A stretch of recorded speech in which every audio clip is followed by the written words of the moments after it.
Bonjour à toutes et à tous et bienvenue dans ce Je vous explique numéro 2. J'avais aujourd'hui envie de prendre un peu le temps pour parler du budget de la Fédération Wallonie-Bruxelles parce que je pense que vous êtes nombreux à vous dire mais ok, qu'est-ce qu'il fait le PS? Pourquoi est-ce qu'il gueule? Pourquoi est-ce que c'est si grave? On est quand même dans une situation de crise et il faut faire des efforts. C'est sans doute vrai, mais ce que je voulais essayer de vous expliquer aujourd'hui, c'est pourquoi est-ce qu'en réalité, il y a vraiment des raisons de penser que ce qui se passe est grave. Pourquoi est-ce qu'aujourd'hui, il y a vraiment des atteintes à toute une question sociale, mais aussi de conditions de travail des enseignants qui sont réellement graves. Et du coup, je voulais prendre le temps long de vous l'expliquer, parce que c'est vrai que dans une vidéo courte, on est parfois obligé de faire des raccourcis, ça peut frustrer, et alors vous avez l'impression qu'on ne fait que gueuler. Aujourd'hui, on va parler de trois choses différentes, et on va parler de la question du Minerval dans l'enseignement supérieur. C'est un premier volet, vous avez vu qu'il y a eu des grandes annonces par rapport à ça. On va aussi parler de la question dans l'enseignement obligatoire de la gratuité scolaire et pourquoi ce que propose le gouvernement aujourd'hui est vraiment particulièrement interpellant. Et puis on va parler des conditions de travail des enseignants. Vous avez peut-être entendu qu'on veut leur rajouter des heures et ainsi de suite de travail. C'est aussi ça que j'ai envie de vous expliquer aujourd'hui. Alors du coup, chapitre 1, on va commencer par le Minerval. Et d'abord, ce que je vous propose, c'est d'être le plus factuel possible, c'est d'abord de se rappeler qu'est-ce qu'on a aujourd'hui et comment c'est. Aujourd'hui, tout le monde dit le Minerval, c'est 835 euros. En fait, d'abord, c'est un peu court. En réalité, le Minerval, dans les universités, il peut aller jusqu'à 835 euros. Si vous êtes boursier, vous ne payerez rien du tout, vous payerez zéro. Et puis, il y a un taux intermédiaire légal qu'on appelle, pour les étudiants de conditions modestes, à 374 euros. Ça, c'est souvent ce qu'on parle quand on va jusqu'au bout des histoires. C'est aussi pour ça, vous avez peut-être vu que une des stratégies des engagés aujourd'hui, c'est de dire « Ah non, mais le Minerval, il ne va pas du tout être à 1194 parce qu'en fait, il y a plein d'autres conditions. » Oui, mais bon, ces conditions, elles existent déjà aujourd'hui. Pour autant, on dit bien que le Minerval est à 835 parce que c'est ça le taux plein, c'est-à-dire le taux de base. Ça, c'est une partie de l'histoire. Il y a une deuxième partie de l'histoire qu'on entend quasiment nulle part, c'est les hautes écoles. Et dans la grande majorité des hautes écoles, les étudiants, ils ne payent pas du tout 835 euros, ils payent beaucoup moins. Ils payent parfois une centaine d'euros. Il y a des frais complémentaires, comme on les appelle, donc c'est parfois plus compliqué à comparer. Mais ce qu'il faut retenir, c'est que dans les hautes écoles, le Minerval est beaucoup plus disparate, mais il peut être singulièrement et beaucoup plus bas que ce que c'est dans les universités. Donc d'abord, ça, c'est la situation d'aujourd'hui. La situation qui est projetée par le gouvernement, elle est assez simple. Ils disent qu'ils veulent augmenter le Minerval à 1194 euros. Alors comment est-ce qu'ils sont arrivés à ce chiffre? En réalité, depuis que le Parti socialiste était aux manettes en Fédération Wallonie-Bruxelles, on avait fait un choix. Et le choix, il a été de ne pas indexer les montants des droits des inscriptions dans l'enseignement supérieur, donc le Minerval dans les universités ou les droits d'inscription dans les autres écoles, et ça depuis 2011. Autrement dit, depuis 2011, le Minerval, les droits d'inscription, ils sont fixés, et c'est pour ça qu'on paye toujours aujourd'hui 835 euros à l'université comme taux plein, et qu'on payait déjà comme ça en 2011. Ce que le gouvernement veut faire, c'est rattraper ces 14 ans de non-indexation en une fois, et c'est ça qui les amène au Minerval de 1194 euros. Petite parenthèse à ce moment-ci, vous avez peut-être vu, c'est pour certains d'entre vous qui ont regardé la RTBF la semaine passée, qui disait on va payer la même chose qu'en Flandre. Ce n'est pas tout à fait correct, puisqu'en Flandre, on paye 1150 euros. Mais ce qu'il faut donc retenir, c'est que la proposition du gouvernement, c'est avant tout de rattraper, comme ils disent, la non-indexation du Minerval. Et alors, en compensation de ça, le gouvernement dit bon, ça va quand même être un peu élevé. On va y revenir après. Pourquoi est-ce que je pense qu'effectivement, c'est trop élevé et que c'est injuste comme mesure? Et ils vont créer un nouveau statut d'un nouveau Minerval, qui n'est pas celui de conditions modestes, de celui de 374 dont je parlais tout à l'heure, qui existerait toujours. Il y aura toujours le statut de boursier, et ils vont créer un nouveau statut de taux intermédiaire à 835 euros, donc en fait au tarif d'aujourd'hui. Alors la première critique qu'on peut faire, c'est que vous avez peut-être l'impression que je ne suis pas très clair dans les limites, parce qu'en fait précisément le gouvernement ne nous a donné aucune information. Donc ce qu'on sait aujourd'hui, c'est que le gouvernement prétend que 58% des élèves payeront 1194 euros, et puis le reste on ne sait pas très bien. Il y aura ce nouveau taux de 835 euros, mais à combien il est? Qu'est-ce que devront gagner vos parents? Ou combien? Est-ce qu'il y aura d'autres critères? Rien de tout ça n'est fixé. Donc évidemment, ça rend le débat particulièrement compliqué, puisqu'il y a une annonce budgétaire de la mesure, mais on voit bien qu'en fait, en réalité, il y a encore très peu de choses fines derrière. Donc ça veut dire que ça rend l'opposition plus compliquée, mais ça rend aussi la compréhension par chacun et chacune d'entre nous beaucoup plus compliquée de savoir ce qu'ils veulent. Et ils disent en parallèle, oui, mais donc ça va toucher les épaules les plus larges, c'est-à-dire les élèves les plus riches qui vont en fait payer ce nouveau Minerval à 1194 euros, et pas les autres. D'abord, en fait, on n'en sait rien, puisque je viens de vous le dire, il n'y a aucun des niveaux de revenus qui a été décidé pour savoir qui aura droit à quel type de Minerval. Donc en fait, c'est absolument pas clair. Moi, je veux bien faire volontiers confiance à la ministre-présidente, mais d'abord, on n'en sait rien, on n'est pas capable de le vérifier. C'est quand même un premier problème démocratique. Mais la deuxième, surtout, c'est que ça, à nouveau, ça ne se base que sur le monde des universités. Parce que le taux intermédiaire de 835 euros, il est déjà souvent bien plus élevé que ce que payent les gens dans les hautes écoles aujourd'hui. Et dans certaines autres écoles, je vous le disais, on paye de l'ordre d'une centaine, 170 euros. Mais en fait, avec 1194 euros comme taux plein, on va être à presque 10 fois plus. Donc on se rend bien compte là qu'on a quelque chose de complètement déraisonnable et que le monde des hautes écoles a été complètement oublié. Or, ce qui est super important à retenir, c'est que le monde des hautes écoles, c'est souvent un monde qui accueille des enfants de familles moins riches que le monde universitaire. C'est souvent aussi des gens qui ont un parcours scolaire un peu différent et qui utilisent les hautes écoles pour avoir un diplôme de l'enseignement supérieur. Donc ça joue un vrai rôle d'ascenseur social, vraiment essentiel. Et puis surtout, ça forme à plein de métiers très nécessaires, informaticiens qui sont complètement en pénurie, pour lesquels le monde universitaire forme plutôt, lui, à ces espèces de grandes professions, mais pas toujours à des métiers très concrets. Et puis, parlons du montant.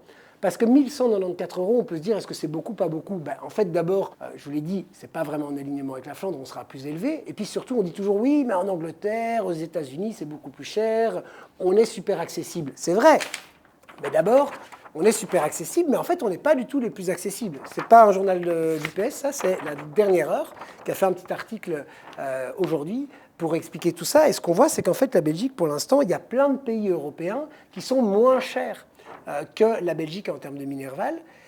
Alors oui, on peut toujours dire qu'il existe plus cher, mais ça, et on en avait déjà parlé dans certains décryptages, si vous me suivez, vous avez l'habitude, c'est un argument typique de la droite, c'est le nivellement par le bas. C'est-à-dire qu'on compare toujours avec des pays qui sont moins bons que nous, et alors on dit, ah bah oui, bah alors on va quand même s'aligner avec ça. Ça va être ici sur le Minerval, on va aller comparer avec des pays qui payent plus cher, et on va dire, bah la Belgique, elle était quand même trop gentille. Ça va être la même chose sur le chômage, on était le seul pays du monde à encore faire du chômage indéterminé, on va aller prendre des règles des pays les plus durs. Par contre, on va rarement aller regarder, parce qu'on parle pour les pensions, par exemple, là on dit souvent, ah oui, les pensions sont plus payables. Ben ouais, mais en fait, en réalité, la Belgique, c'est un des pays où les pensions sont les plus basses. Mais ça, on ne va jamais aller comparer. Et donc, on ne va jamais tirer la comparaison vers le haut. Et c'est de nouveau le cas dans la question du Minerval. Il faut vraiment faire très attention avec ces questions de comparaison, parce qu'en réalité, on compare des pommes et des poires. Parce qu'on ne peut pas comparer une seule mesure dans tout un ensemble de package social ou d'avantages sociaux où d'autres coûts sont particulièrement importants. Ça, c'est la première chose. La deuxième chose, c'est que ces 1194 euros, il faut les comparer au coût réel des études. Le coût réel des études aujourd'hui, en Fédération Wallonie-Bruxelles, en université, si vous devez vous loger comme étudiant, on est à plus de 12 à 15 000 euros par an. Et ça, c'était avant l'augmentation du Minerval. Il faut donc se rendre compte qu'en réalité, le Minerval va représenter 10%, presque 10% de ses coûts, alors qu'avant, c'était nettement moins. Donc, est-ce que ça va rendre l'enseignement supérieur plus accessible? Non. Mais aussi, est-ce que l'effort qu'on demande aux étudiants, il est juste? Non. Parce que précisément aujourd'hui, pour vous donner une idée, à l'Université libre de Bruxelles, un peu plus d'un étudiant sur 4, on doit être pas très loin aujourd'hui d'un étudiant sur 3, est aidé par le service social d'une manière ou d'une autre. On se rend bien compte dans ce cadre-là que tous ces étudiants-là, aujourd'hui, ils sont pourtant pas tous boursiers. Ils n'ont pas tous non plus une réduction de Minerval. Mais par contre, payer 1194 euros, ils n'y arriveront pas. Alors que les 835 euros, ils sont en capacité de les payer ou ils peuvent parfois l'être. Puis surtout, rappelez-vous aussi que la question de la précarité étudiante, elle a complètement explosé ces dernières années et que le meilleur indicateur de ça, c'est de voir combien d'étudiants émargent au CPS. On a eu une explosion du nombre d'étudiants au CPS ces dernières années. Puis l'autre chose qu'il faut regarder, c'est combien d'étudiants jobent. Et parmi ceux qui jobent, combien le font parce qu'ils n'ont pas d'autre choix que sinon ils ne pourraient pas manger à la fin du mois. Et là aussi, on voit une explosion du nombre d'étudiants qui jobent et qui sont obligés de travailler, qui, à force de travailler, ratent même des heures de cours et ratent donc aussi malheureusement plus rapidement leurs études. Et puis un troisième argument qu'on pourrait entendre, c'est de dire ouais, mais bon, tout est indexé, le salaire il est indexé aussi, donc on doit bien indexer en Minerval. D'abord, on n'était pas obligé de rattraper 14 ans en une fois. Ça, c'est un choix que le gouvernement fait. Mais en réalité, ce choix, il est complètement arbitraire. On aurait pu décider aujourd'hui, on commence à l'indexer. La première chose qu'on pourrait rétorquer à cet argument. Mais la deuxième chose qu'on pourrait rétorquer aussi à l'argument, c'est oui, il y a de l'indexation. Mais aujourd'hui, votre salaire, les salaires comme ils sont indexés, ils ne reprennent déjà pas toute l'augmentation du coût de la vie. Par exemple, si vous habitez Bruxelles, ces 10 dernières années, les loyers, ils ont augmenté de 20% au-delà de l'indexation. Donc ça veut dire que déjà l'indexation de votre salaire, il n'a pas du tout pris en considération l'augmentation des loyers, par exemple. Mais s'il n'a pas pris non plus en compte, par exemple, l'augmentation du prix de l'essence. Il y a plein d'éléments qui ne sont pas pris en considération dans la question des indexations de salaire. Donc non, en réalité, dire que c'est normal que tout augmente parce que le salaire, il augmente aussi, en fait, c'est un peu faire vite abstraction, des choses qui évoluent encore plus vite que l'indexation en général, et deux, de toutes les choses qui ne sont pas comptées dans la manière dont on calcule l'indexation. Bref, il y a au moins 3 bonnes raisons pour considérer qu'en fait, cette augmentation de Minerval, elle est injuste, mais en plus de ça, elle va directement aller toucher tout un ensemble d'étudiants, peut-être même des étudiants qui sont dans le parcours aujourd'hui et qui vont être en incapacité demain de les terminer. Puis moi, je vous interroge, honnêtement, vous êtes une famille moyenne, vous avez un salaire correct, vous vivez avec 2 salaires. Vous avez 3 enfants à l'université, mais ça va faire 1 200 € x 3, ça va faire 3 600, un peu moins de 3 600 € de frais d'inscription, et ça c'est sans compter l'achat d'un ordinateur, c'est sans compter en cote, en éventuelle cote à payer, et ainsi de suite. 3 600 €, mais c'est des montants qui sont réellement absolument considérables, alors qu'il y avait évidemment la possibilité de continuer à maintenir ce Minerval limité, parce que en réalité, cet effort gigantesque qui est demandé aux étudiants, il ne va représenter que 10 millions d'économies pour la Fédération Wallonie-Bruxelles cette année-ci et 30 millions en régime plein. Pour vous redonner une idée, le budget de la Fédération Wallonie-Bruxelles, c'est 13,5 milliards d'euros, 13,5 milliards d'euros, d'accord ? Et ici, les économies que cherchait à faire la ministre présidente et le gouvernement actuel, c'est 700 millions d'euros, 500 millions d'euros, pardon, 500 millions d'euros réels d'économies sur la législature entière. Bref, 10 à 30 millions d'euros juste sur le Minerval, en fait, c'est littéralement une goutte d'eau dans l'exercice, et c'est une goutte d'eau, par contre, qui va avoir des conséquences vraiment directes. Voilà, ça c'est pour le premier chapitre. Vous voyez, c'est un peu plus long quand on va expliquer les choses en détail, mais j'espère que du coup c'est beaucoup plus clair pour vous et que vous allez partager avec moi le fait que réellement il faut se mobiliser contre cette augmentation. Chapitre 2, gratuité scolaire. D'abord, là aussi, reprendre le temps de qu'est-ce qui existe aujourd'hui. Ce qui existe aujourd'hui, c'est 2 choses qu'on mélange souvent. La première chose, c'est que la Fédération Wallonie-Bruxelles met à disposition 20 millions d'euros, une enveloppe directement aux écoles, pour offrir aux enfants la gratuité des fournitures scolaires jusqu'à la 3e primaire. C'est comme ça qu'on l'avait décidé jusqu'à présent. Et l'idée, c'était que cette gratuité, elle allait avancer d'année en année avec les enfants dans la réforme des programmes, ce qu'on a appelé le tronc commun et le pacte de l'excellence, et que chaque année, on allait offrir la gratuité une année supplémentaire avec des élèves. C'est déjà cassé, puisqu'en fait, les élèves qui aujourd'hui sont en 4e primaire, pour la première année, ils ont dû payer leur fourniture scolaire cette année-ci, parce que le gouvernement avait déjà décidé d'arrêter de prolonger. Donc 20 millions d'euros qui étaient offerts par la Fédération Wallonie-Bruxelles aux différentes écoles, qui leur permettaient d'acheter des stocks de fournitures, en fait, pour chacun des élèves. Ça permettait quoi? Ça permettait d'uniformiser. Tous les élèves avaient les mêmes fournitures fournies par l'école. Ça évitait aussi aux parents de devoir courir à la veille de la rentrée scolaire dans tous les magasins du monde avec sa petite liste, comme on l'a tous eu avant, pour alors savoir, ok, tel prof veut ça, il me faut un bic 4 couleurs, un bic rouge, et ainsi de suite, et ainsi de suite.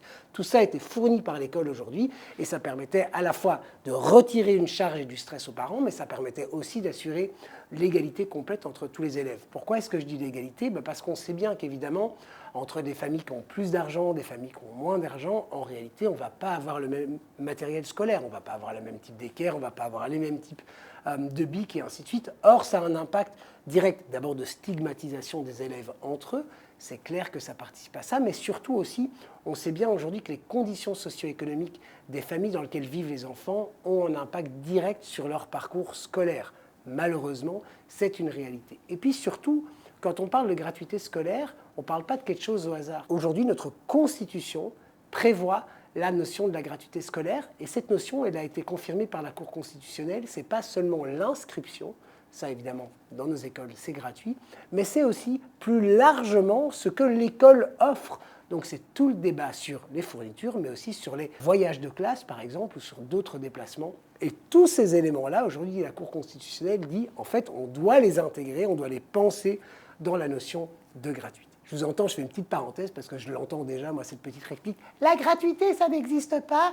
Ben oui, la gratuité, ça n'existe pas. C'est évidemment que si quelque chose est gratuit, c'est-à-dire qu'en réalité, c'est l'État, c'est le public qui prend en charge la dépense. Mais pourquoi est-ce qu'on prend en charge la dépense? Parce qu'en fait, on a été chercher à travers l'impôt une manière de la financer. Et pourquoi est-ce que c'est bien que ce soit l'impôt? Parce que l'impôt, c'est une manière de redistribuer la richesse et de la pensée redistributive. C'est-à-dire que chacun va payer au prorata réel de ses capacités financières, ce qui ne sera évidemment pas le cas. Si vous avez des enfants à l'école et que vous avez besoin des fournitures, tout le monde va payer le même prix, ou alors même un peu plus cher si vous voulez des trucs plus chics, mais il n'y aura évidemment aucune redistribution. Donc c'est bien ça l'enjeu. Alors c'est quoi qu'a fait le gouvernement aujourd'hui et maires engagés, et qu'est-ce qu'ils veulent faire? Ils veulent prendre ces 20 millions d'euros, les diviser par 2, 10 millions, et puis après ils veulent obliger les écoles à assurer la gratuité des fournitures scolaires avec 2 fois moins d'argent, mais jusqu'à la 6e primaire. Donc ils veulent à la fois donner moins d'argent, le donner, obliger la fourniture scolaire jusqu'à la fin de la 6e primaire. On y arrivait déjà tout juste avec 20 millions jusqu'à la 3e, donc déjà honnêtement, ça n'a aucun sens de penser qu'on va y arriver. Déjà avec 20 millions, on n'aurait pas réussi à faire la gratuité jusqu'en 6e primaire, mais eux, ce n'est pas 20 millions, c'est 10 millions. Et puis surtout, ils ne veulent plus, et alors là, c'est le grand flou, hein, vous avez vu tout à l'heure pour le Minerval, une partie des critiques aussi qu'on doit pouvoir avoir, c'est qu'en fait, on n'y comprend pas grand-chose à la mesure. Ici, c'est encore pire. Parce qu'au début, dans les annonces, ils nous ont dit « Oui, mais les écoles seront complètement indépendantes et c'est elles qui vont choisir quels élèves ont besoin de la gratuité. » Pause parce que le gouvernement a encore changé, depuis qu'on a fait cette vidéo, 2 fois d'avis sur ce qu'allait être cette gratuité, donc je ne suis plus en capacité de vous l'expliquer, mais c'est comme on vient d'en parler dans la question du Minerval, il y a une volonté, qu'elle soit explicite ou non, du gouvernement de rendre ces décisions floues pour rendre le travail de l'opposition impossible, mais surtout ça jette le chaos sur les secteurs. Et ici, effectivement, le gouvernement a changé d'avis. Ce qu'on a appris finalement après nous avoir dit que ce serait que les enfants qui en avaient besoin, que ce serait finalement tous les enfants qui bénéficieraient de la gratuité. Et puis maintenant, finalement, on réapprend que ce serait peut-être quand même pas tous les enfants, mais qu'il n'y aurait pas de critères socio-économiques. Bref, je suis obligé d'enlever le reste de la vidéo parce que sinon on va parler de choses qui seront sans doute même plus d'actualité. Mais le sujet, lui, il va rester et on en reparlera. Peut-être maintenant, un dernier élément, c'est des chiffres. On parle de combien? On parle d'une dépense moyenne de un peu plus de 100 € par enfant et par an. Ça, c'est les chiffres de la Ligue des familles qui disent qu'en moyenne, ça dépend évidemment en quelle année, on est bien d'accord, mais en moyenne, ça fait 100 € par an et par enfant. Donc évidemment, si vous avez plusieurs enfants, ça commence à faire des dépenses plus importantes. Mais surtout, c'est des dépenses aussi qui augmentent de plus en plus, en secondaire assurément encore plus qu'en primaire. Et donc là aussi, la question de la gratuité, elle avait un vrai sens dans cet objet-là. Et puis je le disais, dans le fond de l'histoire, la gratuité, le fait que ça soit gratuit pour tous, c'est aussi un enjeu absolument essentiel. On peut toujours dire oui, mais c'est mieux d'aider ceux qui en ont le plus besoin. D'abord, ici à l'école, c'est vraiment compliqué d'aider ceux qui en ont le plus besoin parce que ça nécessiterait, comme je le disais, de connaître les revenus des parents des enfants. Mais surtout, en réalité, c'est aussi super important d'avoir dans une démocratie, c'est le cas des allocations par exemple, d'avoir en réalité un service qui revient à tous les citoyens et quel que soit leur revenu, parce que c'est ça la vision de notre Constitution. C'est de dire que tout le monde paye des impôts, que dans tous ces impôts qu'on paye, en réalité, quel que soit le citoyen qu'on soit et quels que soient les revenus qu'on ait, on soit aussi en capacité d'avoir un certain nombre d'avantages généraux, comme par exemple les routes. Que vous soyez pauvre ou que vous soyez riche, tout le monde utilise les mêmes routes et elles sont dans le même état. C'est la même chose pour la gratuité scolaire. C'est un enjeu essentiel, c'est un droit universel. Et il doit être pensé comme tel, il a été inscrit comme tel dans notre Constitution, et c'est aussi ça, surtout, qui permet d'éviter d'aller stigmatiser les enfants dès le plus jeune âge en fonction des revenus de leurs parents. Voilà pour le chapitre 2. Troisième chapitre, on va parler des conditions de travail des enseignants et des réformes que le gouvernement veut leur imposer, c'est-à-dire en gros les faire travailler plus, pour le dire simplement, et malheureusement indirectement aussi leur faire gagner moins d'argent. Alors d'abord, c'est quoi la situation aujourd'hui? La situation aujourd'hui en enseignement obligatoire, elle dépend d'abord du niveau d'études. Et du niveau d'enseignement. Par exemple, en maternelle, les enseignants ils doivent donner 26 périodes. Donc une période, c'est 50 minutes. C'est les fameux cours qui durent 50 minutes. 26 périodes de travail. En primaire, c'est 24. Dans le secondaire inférieur, c'est 22. Et dans le secondaire supérieur, c'est 20.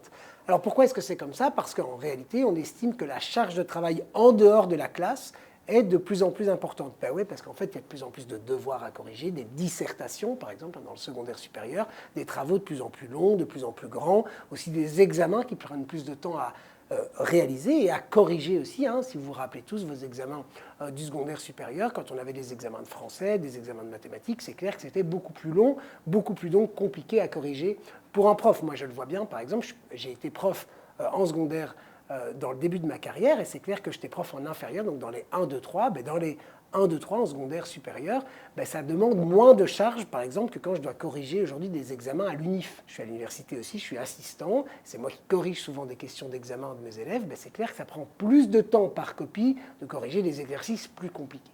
Bref, c'est pour ça qu'il y a une charge de taux horaire qui est différente des années. Ça, c'est un élément.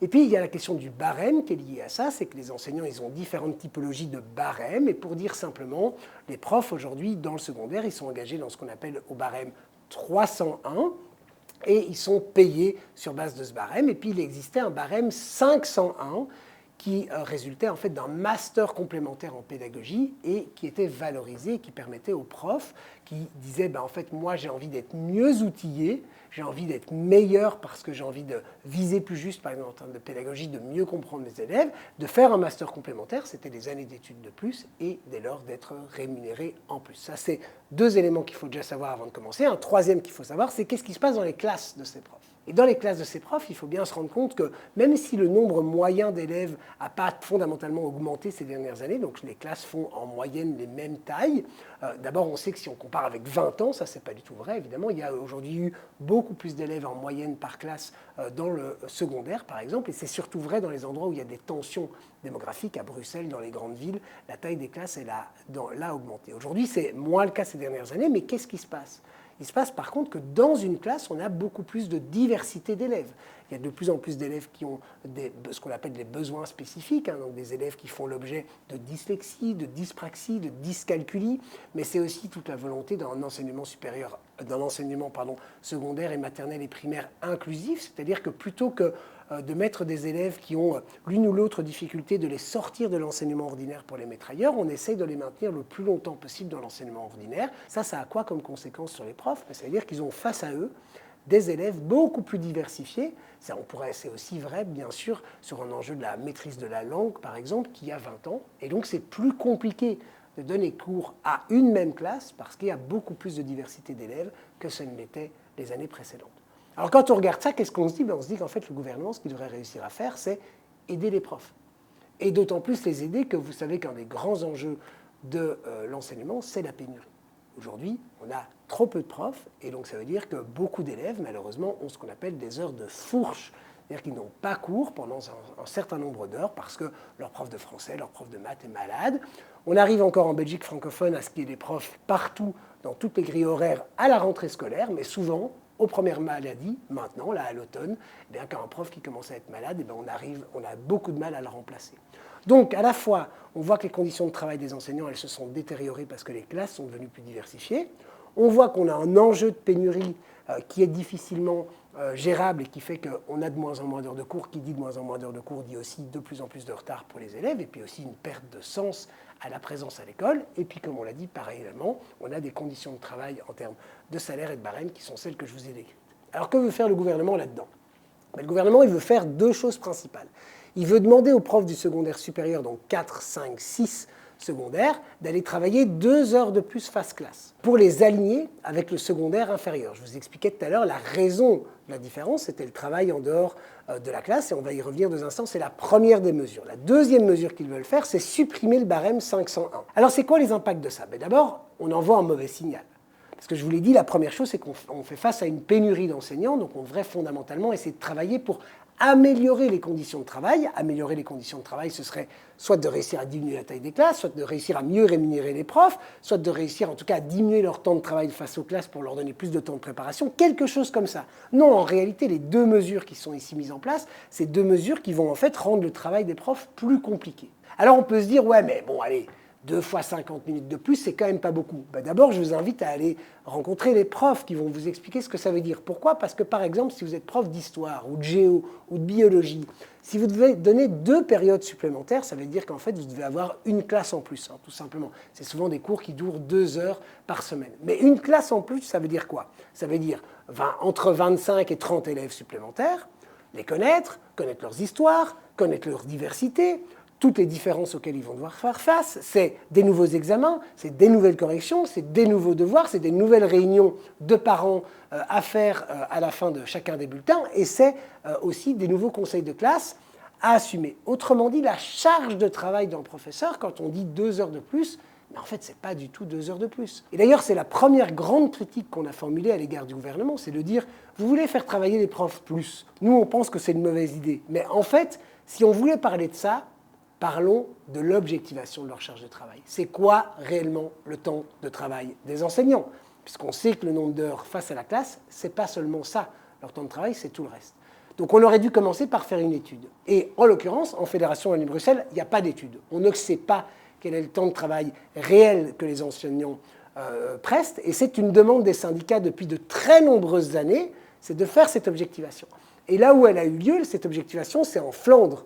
Et en Flandre, ils ont démontré en réalité que les profs, ils dépassaient souvent les 38 heures semaine.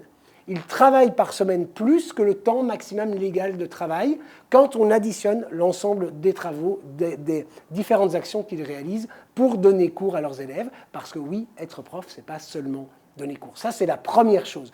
On aurait dû commencer par ça. Et si on avait fait ça, sans doute, on verrait d'abord que c'était légitime de ne pas devoir leur ajouter 2 heures de cours. Mais surtout, bien mesurer que là aussi, le gouvernement, pour une fois de plus, a mis la charrue avant les bœufs. Et avant d'aller objectiver, ils ont voulu tout de suite prendre une mesure qui, en plus, est évidemment ressentie par les profs, et je les comprends, comme profondément injuste. La deuxième mesure, c'est la suppression du barème 501. Et ça, c'est un message dramatique. C'est donc de dire, en fait, on estime que vous n'avez plus besoin de vous former à la pédagogie, ça ne sert à rien ce master, en fait c'était inutile, vous n'êtes pas meilleur quand vous l'avez donné, donc c'est terminé, on ne reconnaîtra plus statut, mais donc ça veut dire aussi que plus aucun des profs qui va faire cet effort supplémentaire de pédagogie ne sera valorisé, conclusion, plus personne ne le fera, tout simplement. Et ces deux mesures-là, je le disais, c'est vraiment ma conviction, elles vont à l'inverse profond de ce qu'il faut faire pour attirer des jeunes dans l'enseignement. Or, on a besoin de vocation, c'est un des plus beaux métiers du monde, je le dis parce que je suis convaincu, je l'ai fait moi-même et je continue à le faire même si c'est un autre environnement à l'université. C'est incroyable d'être prof, mais il faut arrêter de se foutre de leur gueule. Et c'est aujourd'hui ce que le gouvernement continue à faire avec ces deux mesures supplémentaires. J'espère que je vous ai un petit peu ici à la fois expliqué pourquoi je trouvais que ces trois mesures, elles étaient suffisamment emblématiques de notre mobilisation. Alors c'est vrai que parfois de l'extérieur on a l'impression qu'on crie beaucoup, que c'est pas très construit, que c'est pas très développé, mais en fait profondément, et c'était l'objectif de cette vidéo, chacun de ces éléments il est construit. On sait pourquoi on se mobilise, on sait aussi qu'il existe d'autres alternatives. Alors vous allez me dire oui parce que bon c'est sympa de dire qu'il fallait pas faire d'économie, mais où est-ce qu'on peut en faire et comment il faut en faire? Ça peut faire l'objet d'une prochaine vidéo, mais sachez que de notre côté on a été super force de proposition depuis un an, depuis en fait le début de cette législature, sur plein d'autres propositions. On a mis sur la table d'autres économies, on en a proposé d'autres d'ailleurs à la ministre présidente. On a aussi estimé qu'il y avait d'autres manières de travailler sur toutes ces questions qui éviteraient de devoir prendre ces mesures antisociales. Parce que ça, c'est l'autre grande mystification, évidemment, dans laquelle on est en train de s'enfermer, c'est il n'y a pas d'alternative. Et je vous invite à aller relire, réécouter Margaret Thatcher dans les années 80. C'était son discours, c'était de dire « There is no alternative », on ne sait rien faire d'autre. Elle a maté les syndicats et les grèves de tous les syndicats dans toutes les mines anglaises. Ça a été d'une violence incroyable. Et en fait, ce n'est pas du tout qu'il n'y avait pas d'autre alternative, c'est qu'elle avait décidé que le modèle néolibéral allait s'imposer dans le monde, en Angleterre en particulier, Reagan aux États-Unis. C'était un modèle, une pensée idéologique, une organisation de la société et une organisation du rapport social qui devait s'imposer dans le monde avec toutes les privatisations et ainsi de suite et ainsi de suite. Ce qu'on vit aujourd'hui, c'est le même moment.